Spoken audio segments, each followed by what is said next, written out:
오늘 말씀 같이 보시겠습니다. 오늘 우리에게 주신 하나님의 말씀 에베소서 1장 1절에서 14절까지 말씀입니다. 신약 성경 310쪽에 있습니다. 에베소서 1장 1절에서 14절까지 말씀. 우리 한 절씩 교독하도록 하겠습니다. 하나님의 말씀을 교독할 때 살아계신 하나님의 음성을 들으시기 바랍니다. 하나님의 뜻으로 말미암아 그리스도 예수의 사도된 바울은 에베소에 있는 성도들과 그리스도 예수 안에 있는 신실한 자들에게 편지하노니, 하나님 우리 아버지와 우리 주 예수 그리스도로부터 은혜와 평강이 너희에게 있을지어다.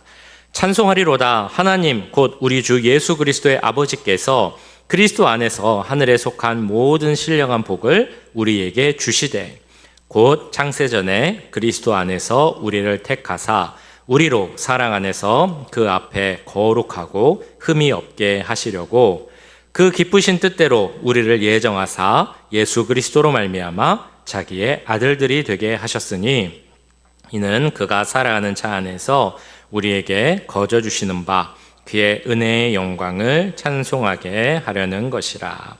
우리는 그리스도 안에서 그의 은혜의 풍성함을 따라 그의 피로 말미암아 속량 곧 죄 사함을 받았느니라. 이는 그가 모든 지혜와 총명을 우리에게 넘치게 하사 그 뜻의 비밀을 우리에게 알리신 것이요 그의 기뻐하심을 따라 그리스도 안에서 때가 찬 경륜을 위하여 예정하신 것이니, 하늘에 있는 것이나 땅에 있는 것이 다 그리스도 안에서 통일되게 하려 하심이라.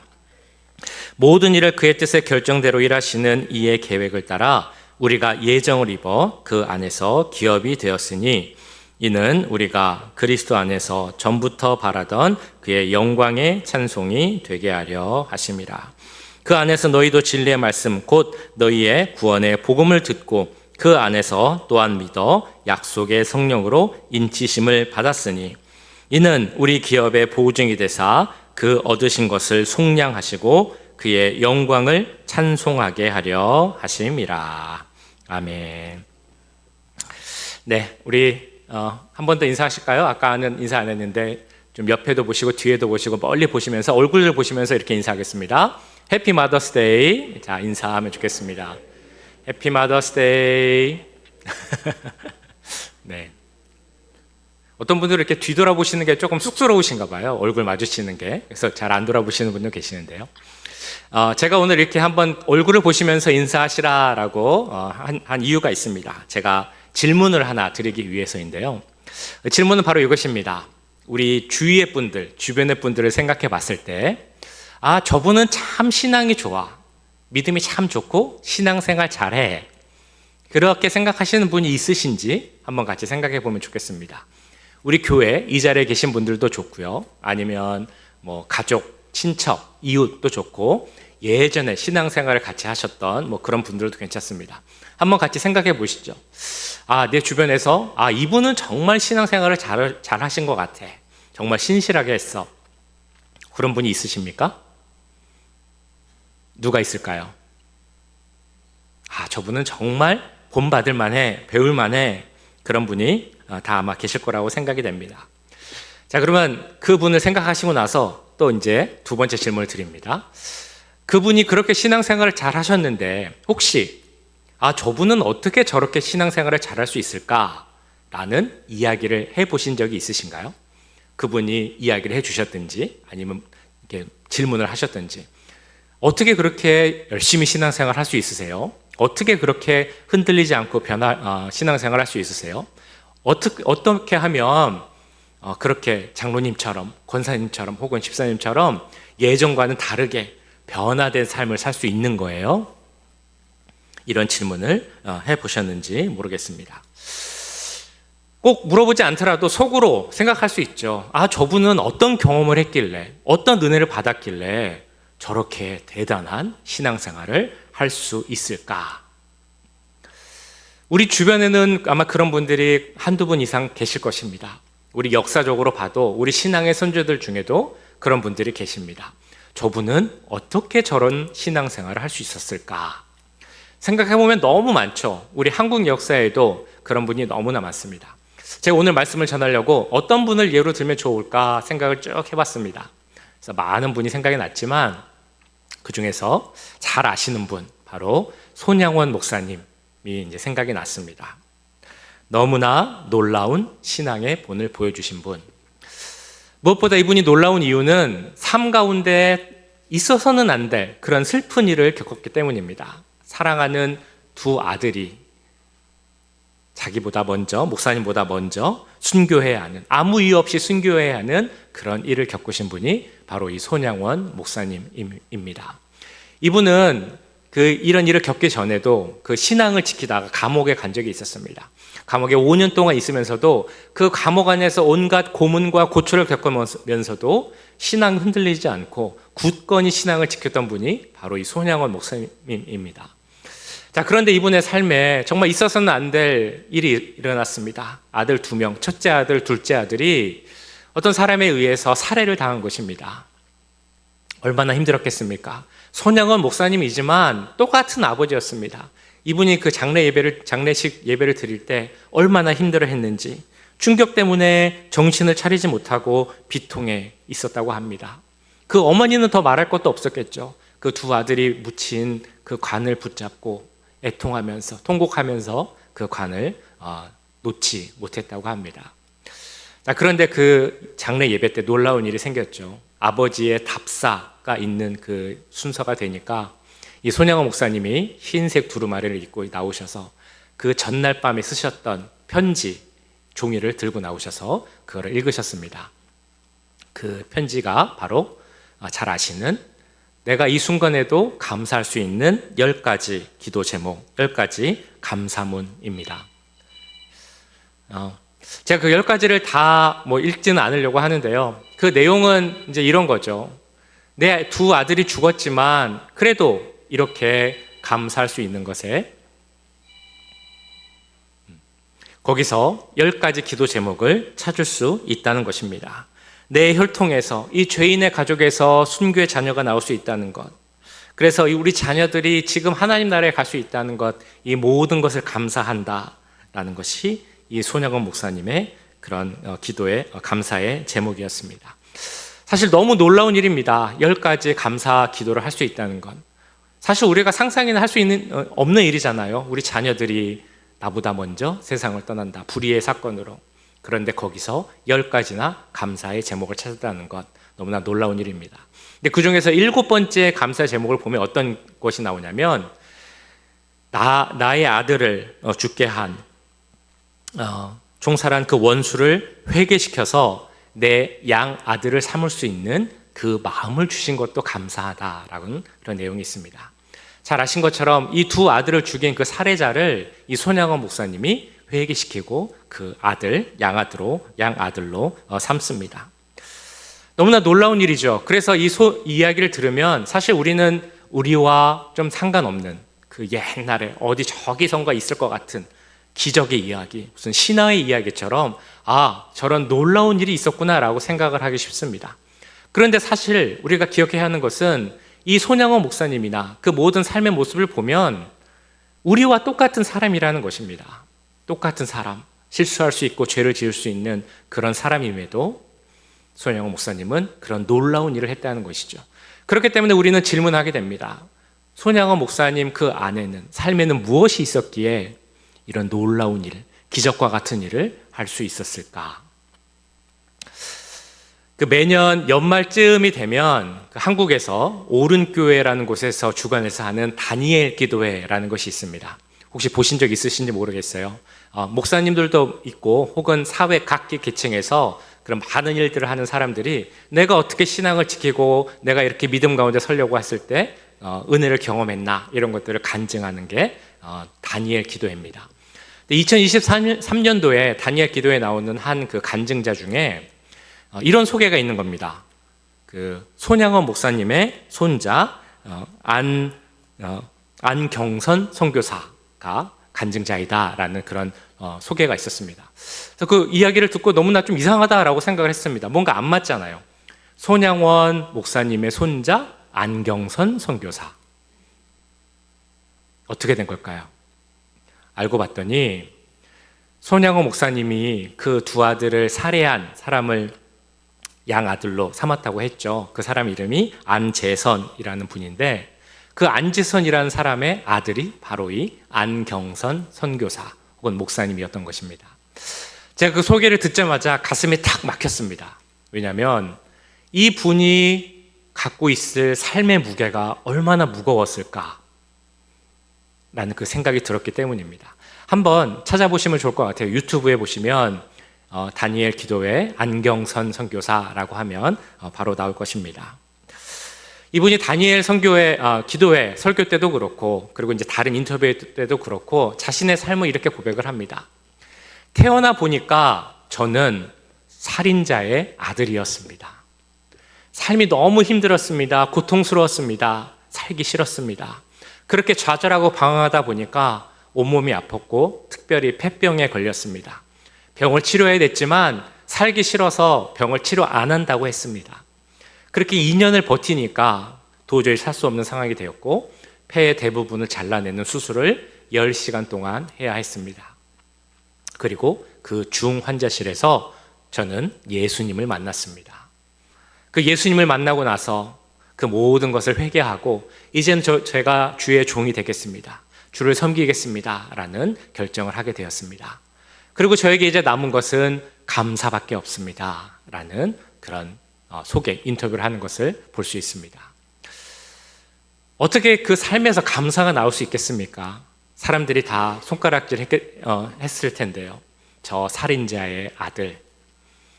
그런 손가락질을 받고 살았으면서도 어떻게 감사할 수 있고 어떻게 주의 종이 될 수 있는 삶을 살 수 있겠습니까? 이분이 지금은 손양원 목사님이 했던 그 한센병 환자를 돌보는 일, 그걸 계속하고 있고 이제 한국에서 하는 것도 모자라서 아프리카 부룬디라는 곳에 가서 거기서 그 한센병 환자를 돌보는 일을 하고 있습니다. 어떻게 보통 사람도 하기 힘든 일을 이 분이 그렇게 잘 감당할 수 있겠습니까? 그 안에 무엇이 있길래, 무엇을 경험하셨길래 이분은 그 어려운 일을 감당할 수 있었을까요? 그에 대한 답이 오늘 말씀 3절에 이렇게 나옵니다. 찬송하리로다. 하나님 곧 우리 주 예수 그리스도의 아버지께서 그리스도 안에서 하늘에 속한 모든 신령한 복을 우리에게 주시되. 무엇이라고 나오나요? 바로 신령한 복이 있었기 때문이다 라고 나옵니다. 하늘에서 주시는, 하늘에 속한 그 신령한 복이 있었기에 우리와 같은 사람이지만 다른 삶을 살 수 있었던 것입니다. 오늘부터 보시는 에베소서 말 그대로 사도 바울이 에베소 교회에 보내는 편지입니다. 그래서 에베소서라고 하죠. 이 에베소서를 쓴 곳은 로마 감옥이라고 우리가 이야기합니다. 그래서 옥중 편지, 옥중 서신이라고도 말합니다. 그 당시 로마 감옥은 죄수에 따라 좀 다르긴 했지만 보통 죄수의 간수가 같이 있었습니다. 그러니까 간수가 죄수를 아주 철저하게 감시를 하는 것이죠. 어떤 경우는 이 죄수의 한 손에 수갑을 차고 그 나머지 한쪽의 수갑은 간수가 차고 있었다고 합니다. 죄수가 도망가지 못하게 하게끔 한쪽씩 수갑을 차고 같이 생활을 하는 것입니다.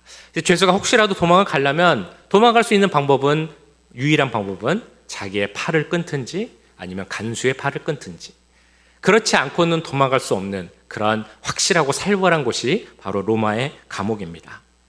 자, 이런 힘든 로마 감옥에 있었는데 이 사도 바울이 그 감옥에서 에베소 교회에 편지를 쓰면서 뭐라고 쓰고 있습니까?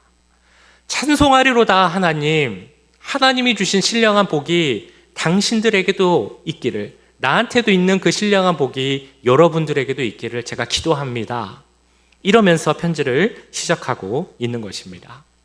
마찬가지 질문을 할 수 있죠. 사도 바울은 무엇을 보았기에, 무엇을 경험하였기에 감옥에서 편지를 쓰면서도 하나님을 찬송합니다. 내가 받은 그 축복을 당신들도 받기 원합니다. 이렇게 인사를 할 수 있는 것입니까?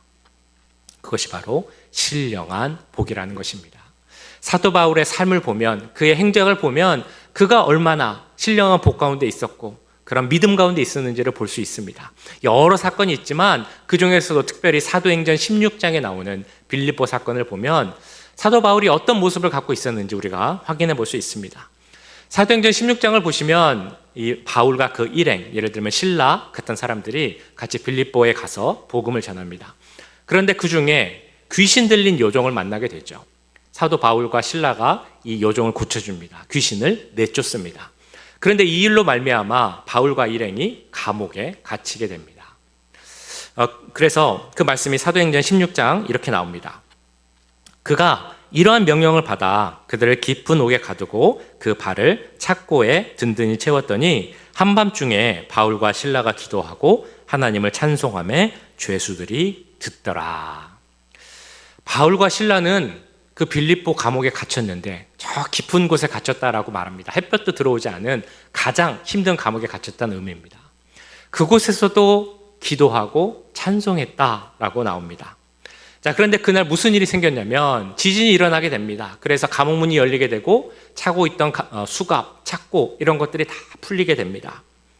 자, 그런데 그 당시에 갇혀있던 죄수들이 도망가면 그것을 지켰던 간수들은 사형을 당합니다. 죽게 되는 것이죠. 그래서 그것이 두려운 간수가 스스로 목숨을 끊으려고 했습니다.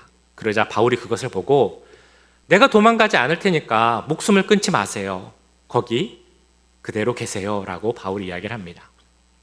그 이야기를 들은 간수가 바울에게 와서 이렇게 이야기를 하는 것이죠.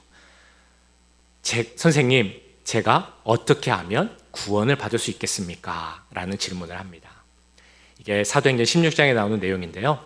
근데 이 내용이 우리가 잘 아시는 내용이겠지만 조금 생각해 보면 왜 이 간수가 이런 질문을 했을까라는 생각을 해볼 수 있습니다. 지금 상황이라면 이 간수가 해야 되는 질문은 이런 겁니다. 아니, 도대체 무슨 일이 생긴 겁니까? 어떻게 하신 겁니까? 어떻게 했길래 이 감옥 문이 이렇게 다 열리고 수갑이 그렇게 다 풀려질 수 있는 겁니까? 아니면, 아니, 도망가셔도 되는데 왜 도망가시지 않은 겁니까? 왜 여기 그냥 계십니까? 이런 질문을 해야 맞는 것입니다. 그런데 간수가 오자마자 사도 바울에게 한 질문이 무엇이었다고 말씀드렸습니까?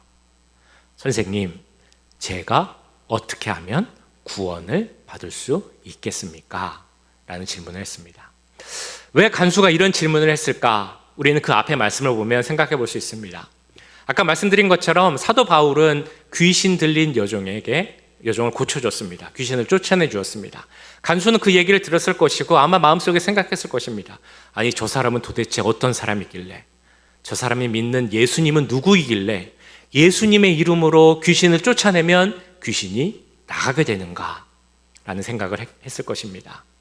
또 하나 이런 생각도 했겠죠. 아니, 저 사람들은 어떤 사람들이길래 수갑을 차고 착고를 차고 저 깊은 감옥에 있는데 한밤중에까지 찬양을 할 수 있을까라는 생각도 했을 것입니다.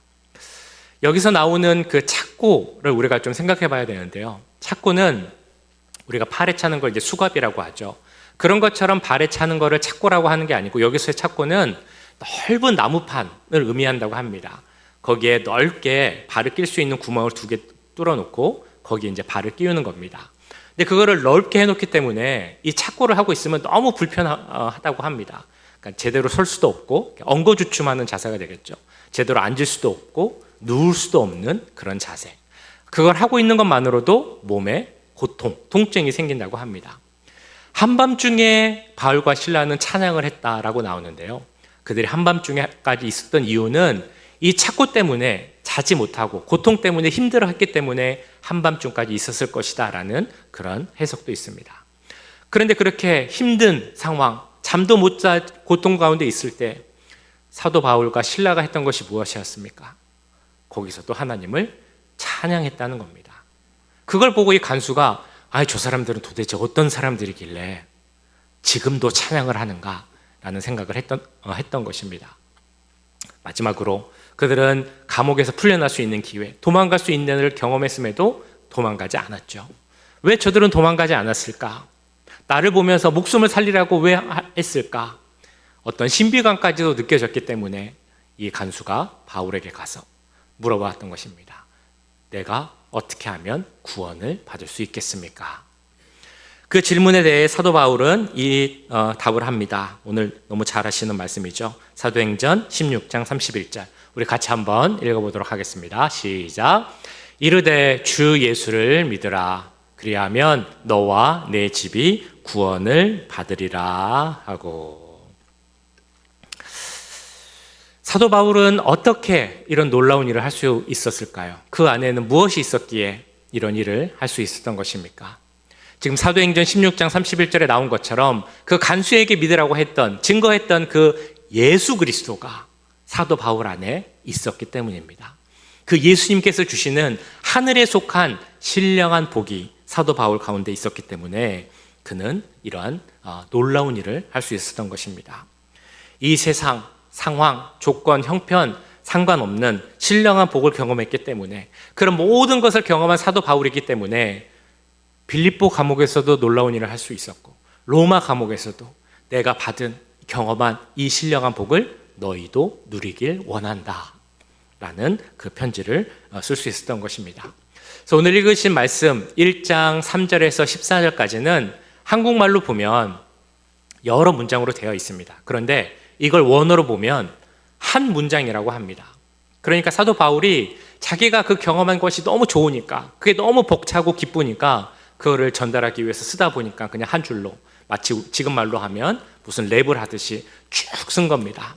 내가 경험한 이 놀라운 은혜, 신령한 복을 너희도 누리기 원한다 라고 하면서 그 긴 말을 한마디로 했던 것이죠. 바로 하늘에 속한 신령한 복을 나타내기 위함입니다. 그럼 제가 이렇게 한번 여쭤보고 싶습니다. 우리가 경험한 신령한 복은 무엇입니까? 어떤 신령한 복을 경험하고 계십니까? 지금 우리가 말씀을 통해 쭉 본 것처럼 신령한 복은 세상이 말하는 복 혹은 육체적인 복이 아니라는 것을 잘 알 수 있습니다. 세상이 말하는 복은 사실 뻔하죠. 건강, 장수, 쾌락, 성공, 물질적 축복, 이런 것들이 세상이 말하는 그런 축복입니다. 그런데 신령한 이 복은 그런 세상의 축복, 육체적 축복하고는 거리가 멀다라는 것을 알 수 있습니다. 여기서 사도 바울이 말하는 축복은 먼저는 7절을 통해 알 수 있습니다. 그것은 바로 우리가 죄 용서받은 것, 이것이 바로 사도 바울이 말하는 신령한 축복이라는 것입니다. 7절에서는 이렇게 말씀합니다. 우리는 그리스도 안에서 그의 은혜의 풍성함을 따라 그의 피로 말미암아 속량 곧 죄사함을 받았느니라. 그리고 조금 전 사도행전 말씀에 보신 것처럼 예수님을 믿음으로 나와 내 집이 구원을 받게 된 것, 이것이 바로 사도 바울이 말하는 신령한 복입니다. 그래서 우리가 예수님을 구주로 믿음으로써 내가 하나님의 자녀가 된 것, 이것이 바로 사도 바울이 말하는 신령한 복입니다. 이런 신령한 복을 이어지는 말씀인 4절에서 6절에서는 이렇게 증거하고 있습니다. 곧 창세 전에 그리스도 안에서 우리를 택하사 우리로 사랑 안에서 그 앞에 거룩하고 흠이 없게 하시려고 그 기쁘신 뜻대로 우리를 예정하사 예수 그리스도로 말미암아 자기의 아들들이 되게 하셨으니 이는 그가 사랑하는 자 안에서 우리에게 거저 주시는 바 그의 은혜의 영광을 찬송하게 하려는 것이라. 여기 나오는 말씀 요약해보면 신령한 복은 바로 이것입니다. 우리에게 주신 신령한 복은 우리가 죄의 사함을 받고 하나님을 구주로 믿어서 하나님의 자녀가 된 것. 다시 해볼까요? 신령한 복은 무엇이냐면 우리가 죄의 사함을 받고 하나님을 구주로 믿어서 하나님의 자녀가 된 것, 이것이 바로 신령한 복입니다. 우리는 사실상 진노의 자녀였지만, 죄의 자녀였지만 하나님의 아들, 딸이 될 수 있는 그 신분의 변화, 신분이 격상되는 그 은혜를 경험한 것입니다. 이러한 하나님이 주신 큰 은혜, 신령한 복을 누릴 때 우리는 두 가지를 질문할 수 있습니다. 그런 은혜를 하나님께서는 왜 주셨는가? 그리고 언제 주셨는가? 하나님은 그 은혜를 왜 주셨겠습니까? 5절에 보시면 이렇게 나옵니다. 하나님께서 그 기쁘신 뜻대로 우리를 예정하여 선택하셨다라고 나옵니다.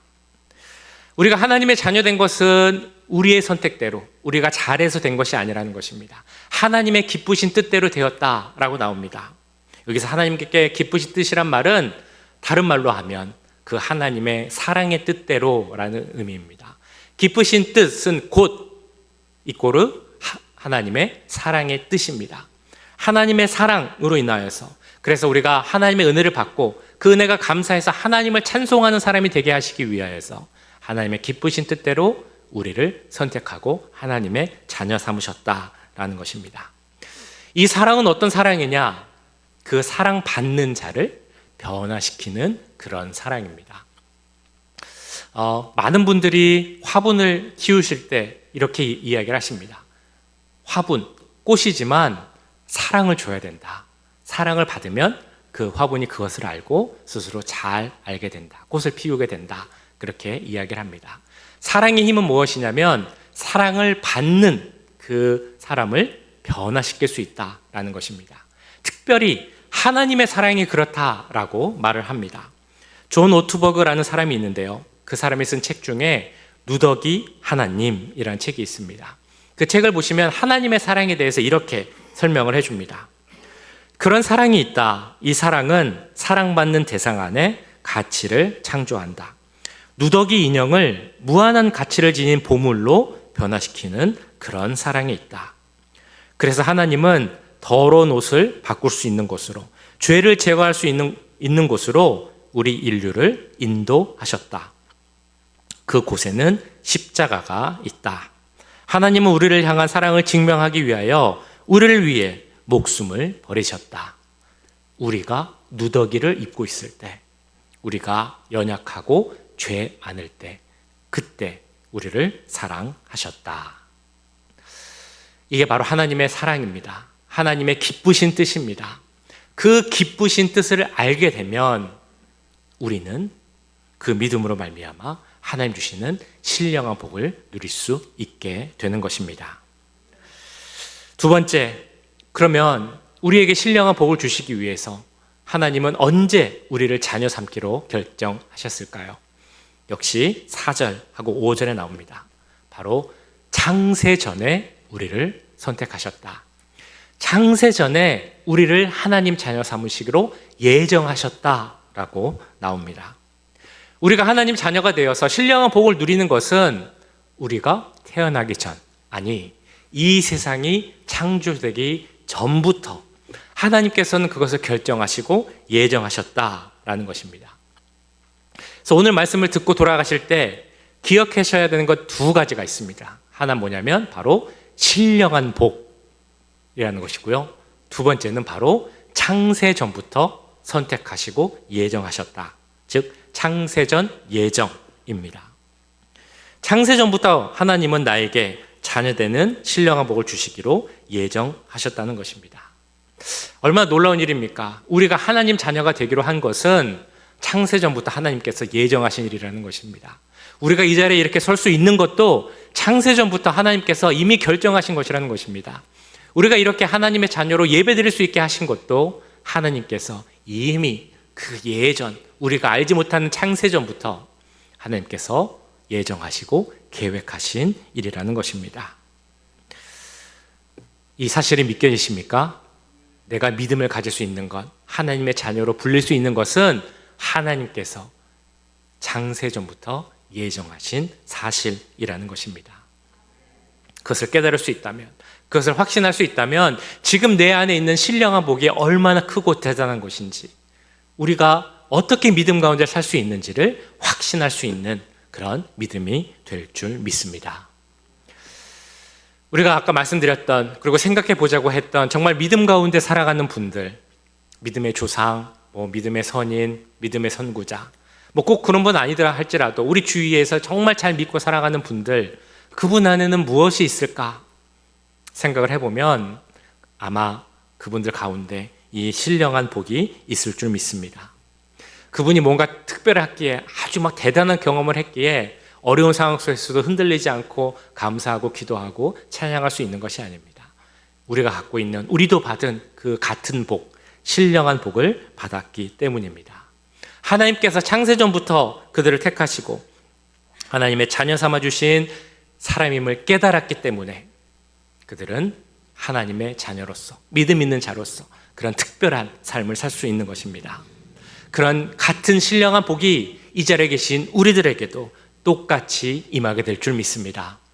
그래서 누군가 다른 곳에서 혹시 우리 주위에 정말 신실하게 믿음을 가진 분이 누가 기억이 나십니까?